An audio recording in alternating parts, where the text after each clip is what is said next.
भगवान की, देवादिदेव श्री आदिनाथ भगवान की, देवादिदेव श्री विश्वनाथ भगवान की, देवादिदेव श्री वासुदेव भगवान की, परम पूज्य आचार्य श्री उमा स्वामी जी महाविराज की, परम पूज्य प्रणाम गुरुदेव आचार्य श्री विमल सागर जी महाविराज की, परम पूज्य प्रणाम गुरुदेव आचार्य श्री सरस्वती सागर जी महाविराज की, परम पूज्य बुंदेलखंड के विघ्नाचार्य गणाचार्य गुरुदेव श्री विलास सागर जी महाविराज की, अहिंसा विश्व धर्म की, उत्तम ब्रह्मचर्य धर्म की,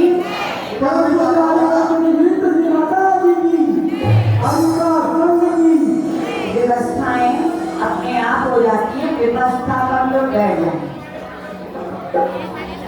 हरी बसा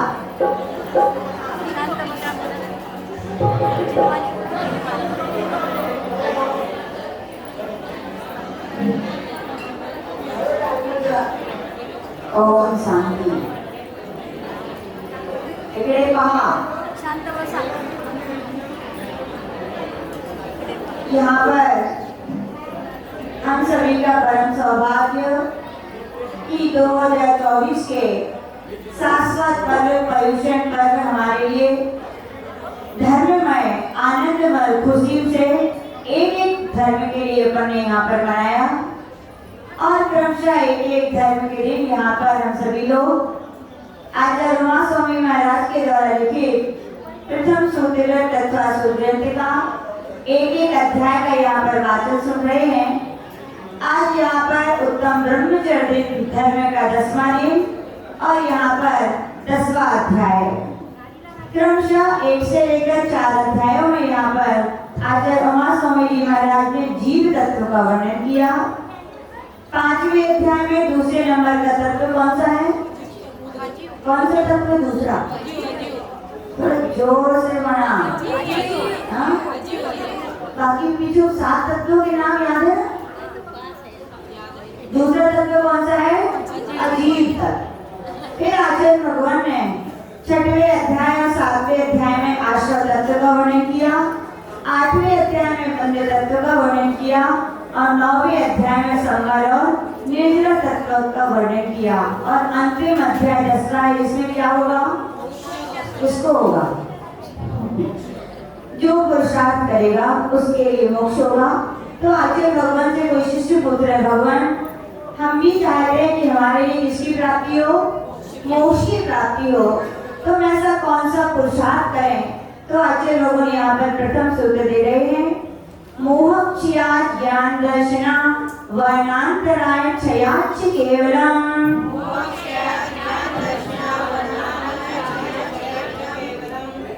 सबसे पहले मोह क्षयाच, मोहनी कर्म का क्या करना होगा? क्षय करना होगा। जीव साधना करके सदोपयोग की साधना में लीन होकर के क्षपक श्रेणी को मारता हुआ 10वें गुण स्थान में प्रवेश करता है। तो कौन से कर्म का क्षय करता है? मोहनीय कर्म का क्षय करता है। यूं कहा जाता है मोहनीय कर्म सबसे शक्तिशाली है। क्या है? सबसे शक्तिशाली है ना। लेकिन आचार्य भगवान कह रहे कैसा शक्तिशाली कर्म है? सबसे पहले हारा तो कौन हारा? मोह कर्म हारा। पूरे शक्ति उसकी हो सकती है, लेकिन अपनी आत्मा में उससे भी बड़ी शक्ति है। सबसे पहले किसको हराया? मोहनी कर्म। मोहनी कर्म को राजा भी कहा जाता है। युद्ध में जहाँ राजा हार गया, समझो सारी सेना तो यूं ही हार जाती है। तो आचार्य भगवान कह रहे सबसे पहले मोहनी कर्म का क्षय होता है। उसके बाद आचार्य भगवान कह रहे जीव 12वें गुण स्थान में पहुंचता है। कहाँ पहुंचता है? क्षीर गुण स्थान में पहुंचता है। फिर ज्ञानावर्णी, दर्शनावर्णी और अंतराय, ये 3 कर्मों का क्या करता है? क्षय करता है।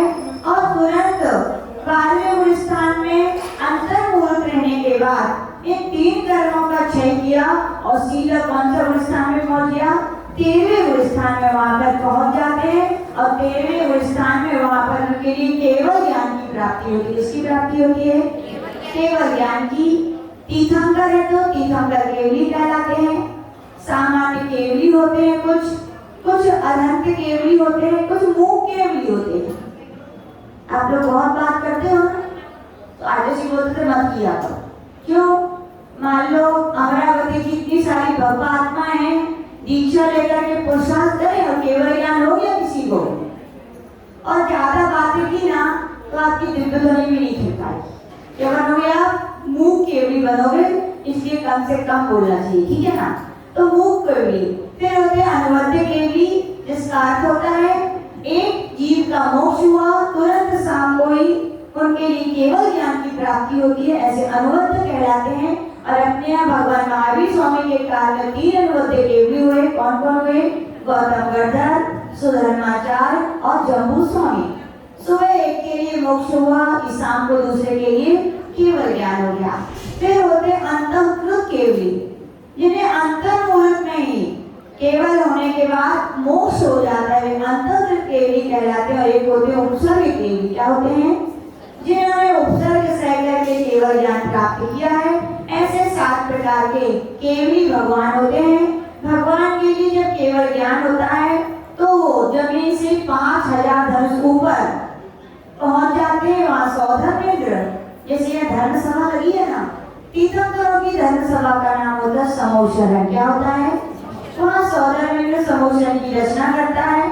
भगवान वहाँ पर विराजमान होते हैं। भगवान के 10 केवल ज्ञान के अतिशय होते हैं, 14 देवव्रत अतिशय होते हैं। क्योंकि भगवान ने 4 घातीय कर्मों का नष्ट कर दिया है, इसलिए उन्हें 4 अनित्य दृष्टि की प्राप्ति होती है। और 8 प्रातिहार उनके क्या होते हैं? प्रकट होते हैं। भगवान का शरीर परम औदारिक हो जाता है। क्या हो जाता है? इस स्फटिक की समान निर्मल हो जाता है। ऐसे भगवान जब घातीय कर्मों का क्षय करते हैं तो उन्हें केवल ज्ञान की प्राप्ति होती है। फिर भगवान की दिव्य ध्वनि गिरती है। क्या गिरती है? कहाँ से गिरती है? मुंह से? क्या नहीं, भगवान की दिव्य ध्वनि सर्वांग से गिरती। कहाँ से गिरती है? ओंकारमयी होती है, अनक्षरी होती है, लेकिन सुनने वालों के कान में पहुंचते पहुंचते वो क्या हो जाती है? अक्षरवान हो जाती है। अपने यहाँ भी बहुत सारे ऐसे पार्लियामेंट वगैरह में ऐसे बहुत सारी मशीनें रिसर्च हुई हैं जिनमें कहा जाता है कोई भी भाषा में बोले, लेकिन वो ईयरफोन लगा लेते हैं तो उनके लिए जो भाषा आती है, मान लीजिए महाराष्ट्र के लोग जाएंगे तो उनके लिए कौन सी भाषा सुनाई देगी? और कर्नाटक के जाएंगे और बुंदेलखंडी जाएंगे तो ये वहाँ के अतिशय है भगवान की दिव्य ध्वनि का। जो प्राणी होते हैं उनके लिए उस भाषा में वो कन्वर्ट होकर के क्या सुनाई देती है। और भगवान अपनी दिव्य ध्वनि के द्वारा सभी भव्य प्राणियों के लिए मोक्ष और मोक्ष के मार्ग का उपदेश देते हैं। तो इस प्रकार से ये सूत्र हुआ। आगे शिष्य पूछ रहे भगवान मोक्ष होगा, 4 घातीय कर्म नष्ट हुए, मोक्ष हो गया क्या? अभी तो क्या बाकी है? 4 अघातीय बाकी हैं।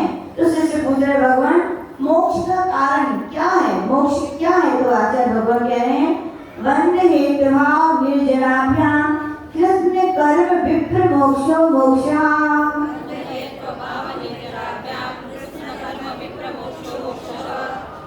बंध हेतु अभाव, बंध के जो हेतु पढ़ने पड़े हैं 8वें अध्याय में, मिथ्या, आवृत्ति, प्रमाद, कसाय और योग। चूंकि 5 का अभाव हो जाता है।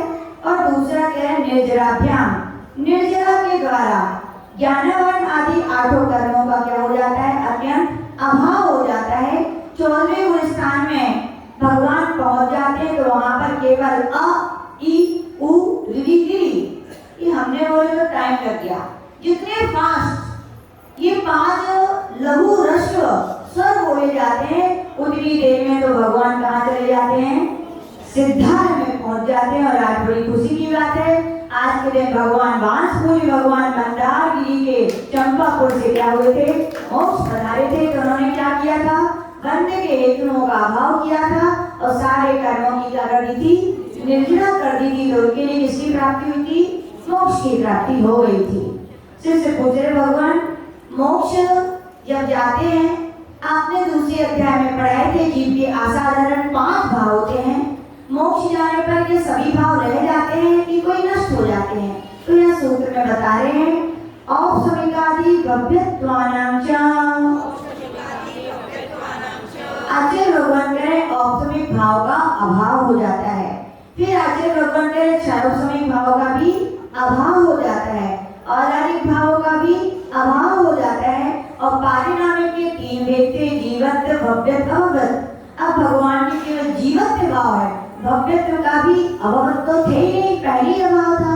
भव्यत्व, अब मोक्ष जाने की योग्यता क्या, उन्हें तो मोक्ष सिद्धि ही कर लिया है। तो आचार्य भगवान कह रहे हैं पारिणामिक का केवल जीवत्व भाव रहेगा और क्षणिक भाव, नौही भाव भगवान के वहां पर रहते हैं। शेष भावों का वहां पर क्या हो जाता है, अभाव हो जाता है। शिष्य पूछ रहे भगवान कौन कौन से भाव हैं कि वहां पर सिद्ध बनने के बाद भी जीव के अंदर पाए जाते हैं। तो कह रहे हैं अन्यत्र केवल सम्यक ज्ञान दर्शन सिद्धत्वेभ्या।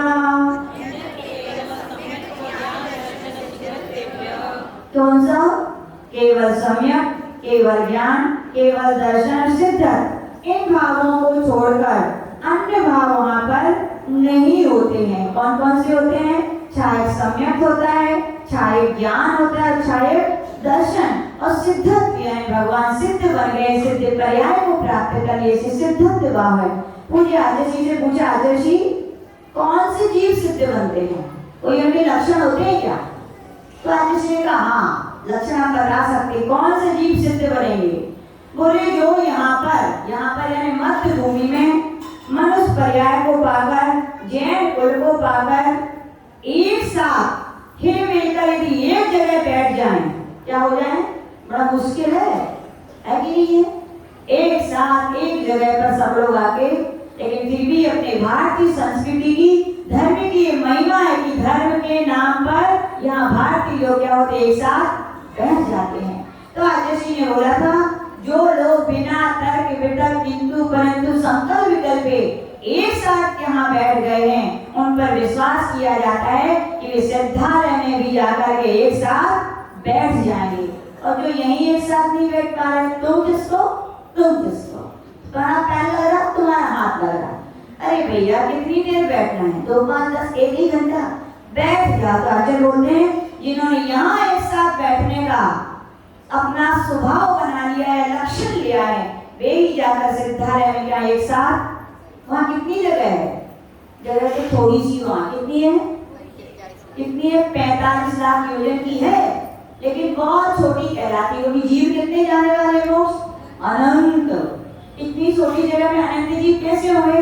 तो कोई बात नहीं, सबने इतना प्रेम से यहाँ हिल मिल के रहना सीख लिया है कि वहाँ एक के अंदर घुसना भी पड़े तो आराम से लोग घुस जाएंगे। एक आत्माएं क्या हो जाएंगी, एक दूसरे में समाहित हो जाएंगी। शिष्य पूछ रहे भगवान कर्म क्षय होने के बाद क्या होता है? तो आचार्य भगवान कह रहे हैं तदनंतर मूर्धम गच्छत्या लोकांतात्। समस्त कर्मों का क्षय हो जाने के बाद मुक्त जीव लोक के अंत पर्यंत ऊपर जाते हैं। कहाँ तक जाते हैं?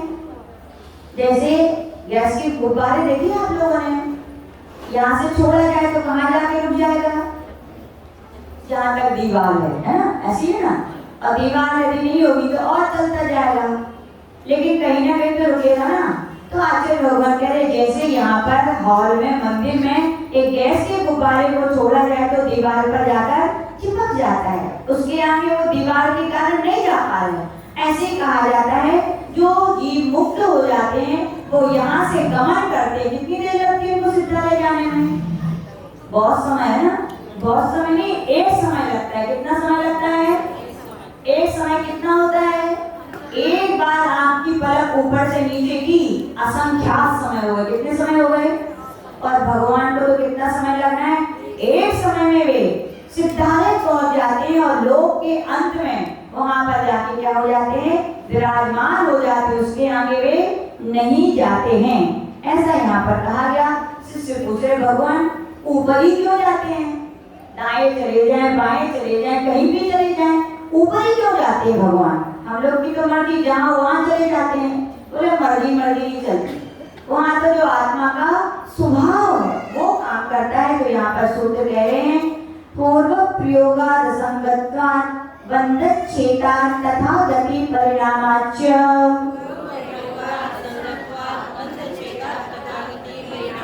चार कारण यहाँ पर बता रहे। पूर्व प्रयोगा, पूर्व के प्रयोग से मोक्ष क्या ऐसी सरल हो जाता है।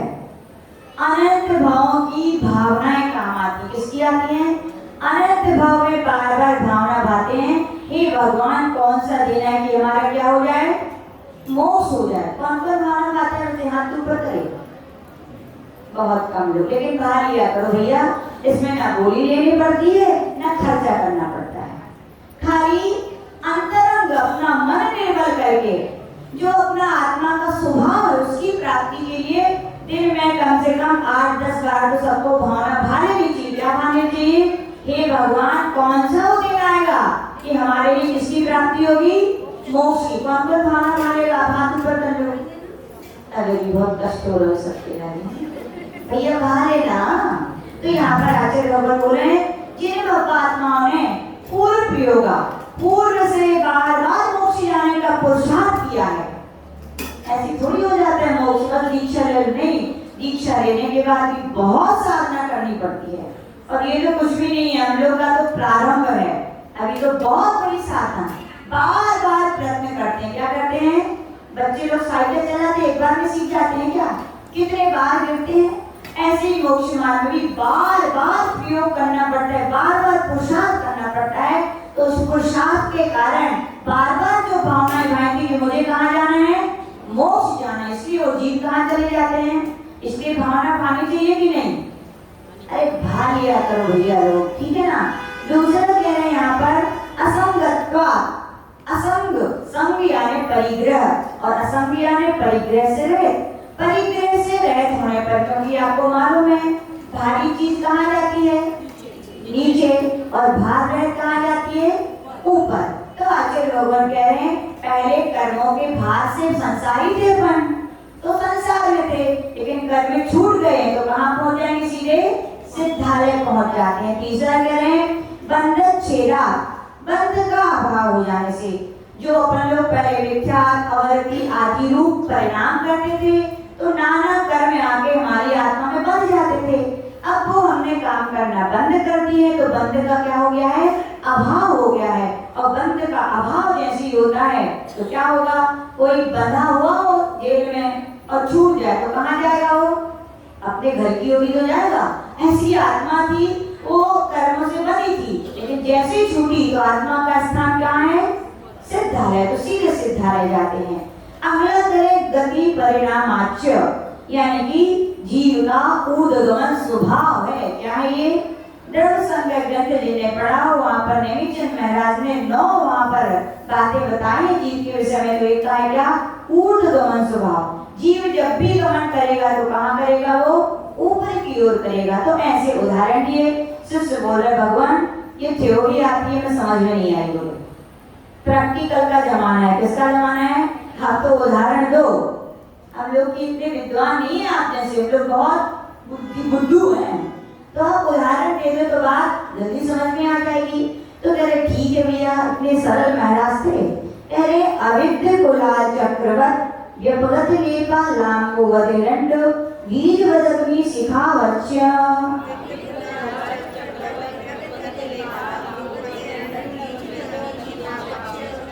तो उदाहरण दे रहे हैं, पूर्व प्रयोगा का उदाहरण है अविद्य कुलाल चक्रवर्त। कुलाल समझते हो आप लोग, कुलाल का अर्थ होता है कुम्हार। देखा कि नहीं, देखा सबने, हाँ या ना तो कर दिया करो, ऐसे कर दिया तो महान मूर्तियां आ गए उल्टे।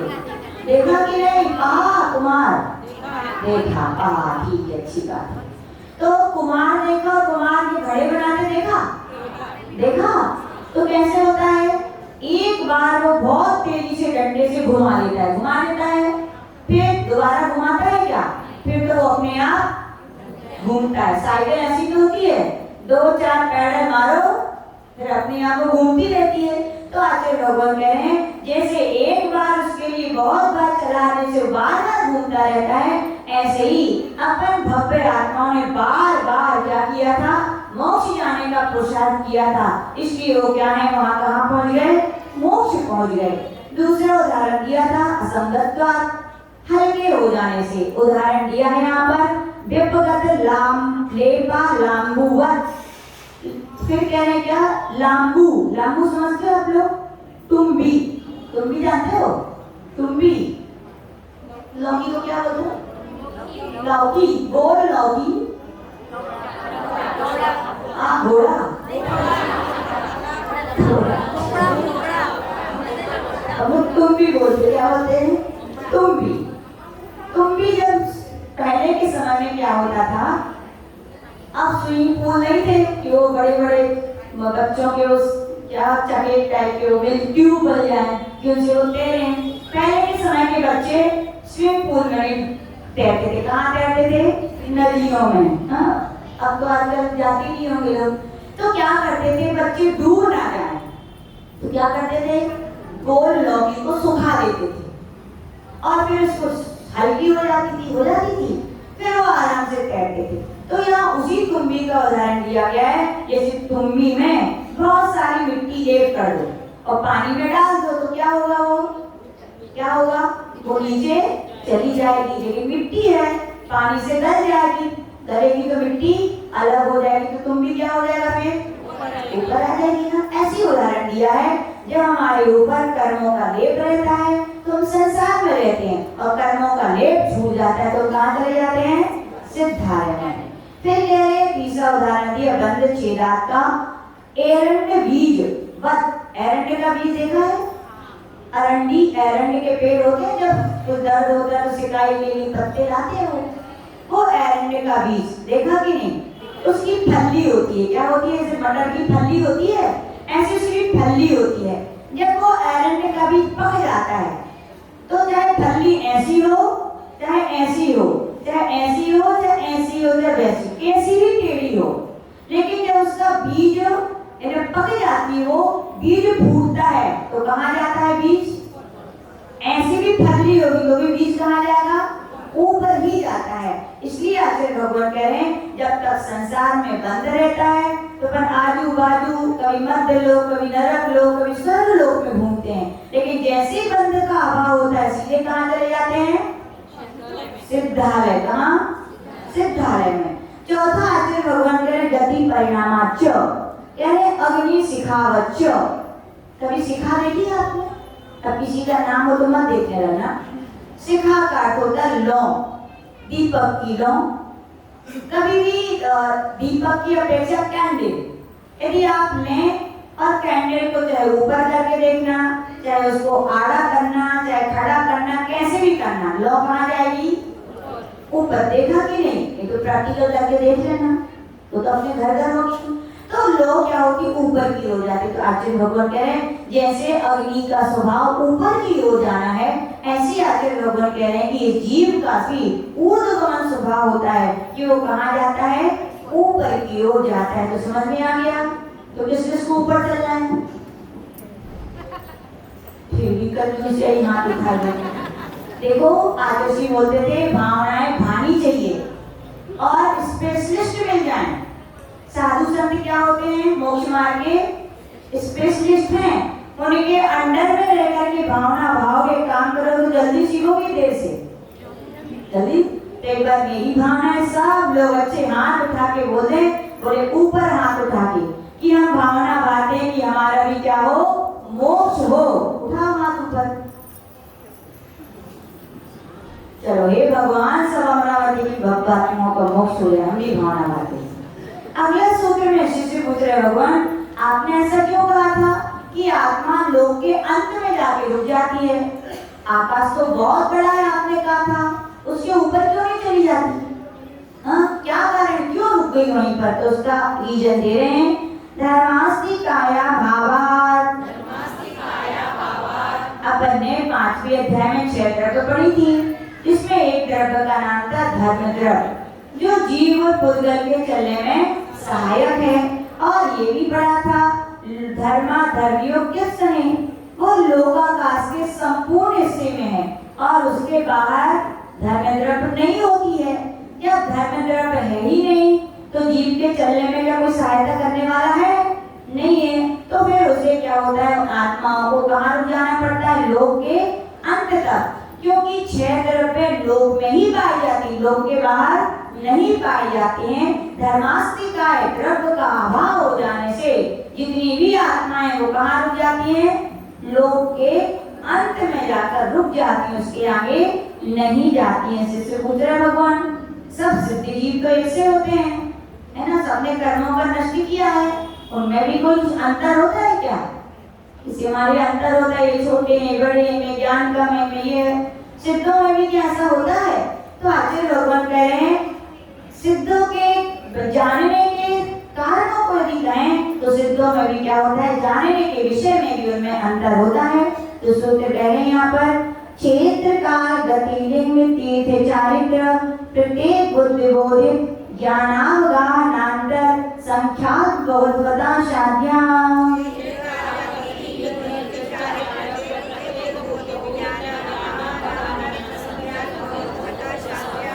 तो आचार्य भगवान कह रहे हैं क्षेत्र की अपेक्षा, काल की अपेक्षा, गति की अपेक्षा, लिंग की अपेक्षा, तीर्थ की अपेक्षा, चारित्र की अपेक्षा, प्रत्येक बुद्ध और बोधित बुद्धि की अपेक्षा, ज्ञान की अपेक्षा, अवगाह की अपेक्षा, अंतर की अपेक्षा और संख्या की अपेक्षा और अल्प बहुत की अपेक्षा सिद्ध भगवानों में भी क्या होता है, अंतर होता है।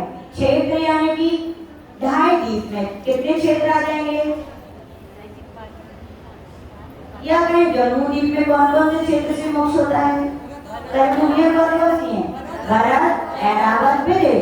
तो किसी का भरत क्षेत्र से मोक्ष होता है, किसी का विदेह क्षेत्र से, किसी का ऐरावत क्षेत्र। तो क्षेत्र की अपेक्षा ही अंतर हो जाता है। काल, किसी का उत्सर्पणी काल में होता है तो किसी का अपसर्पणी काल में होता है। लिंग, लिंग यद्यपि 3 होते हैं, 9वें गुण स्थान तक ही होते हैं, लेकिन फिर भी जिस लिंग जो अंतिम समय में जिसका क्षय होता है, भगवान को भूत प्रज्ञा की अपेक्षा से उसे उस लिंग वाला कहा जाता है। तो इस प्रकार से किसी को स्त्री लिंग से, लेकिन द्रव्य स्त्री को मत लेना, द्रव्य स्त्रियों को तो मोक्ष क्या महाव्रती पूर्णता नहीं, उपचार से कहें, यानी कि जो मुनि महाराज जिनके भाव स्त्री वेद है, इन्हीं के नपुंसक वेद होता है भाव से, किसी का द्रव्य वेद होता है, जिसका अंतिम समय में जो नष्ट करते हैं वो उनका वेद माना जाता है। लिंग, तीर्थ, कोई तीर्थंकर के कारण में सिद्ध होते हैं, कोई तीर्थंकर करके मोक्ष जाने के बहुत बार, कोई आदित्यनाथ भगवान के, कोई आदिनाथ भगवान को, इस प्रकार से सिद्धों में अंतर होता है।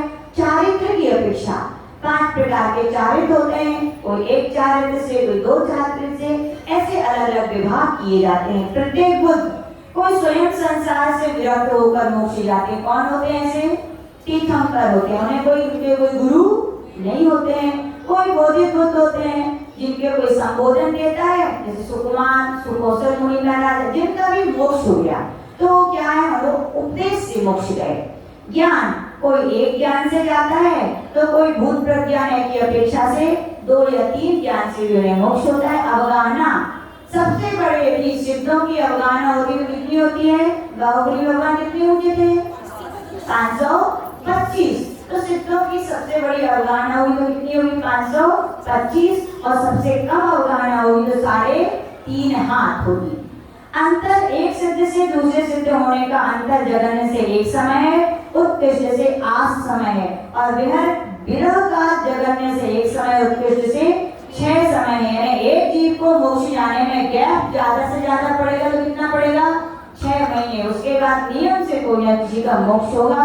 संख्या, जगत में से एक समय में एक ही जीव मोक्ष जा सकता है, और उत्कृष्ट से एक समय में 108 जीव मोक्ष जा सकते। कितने जा सकते हैं?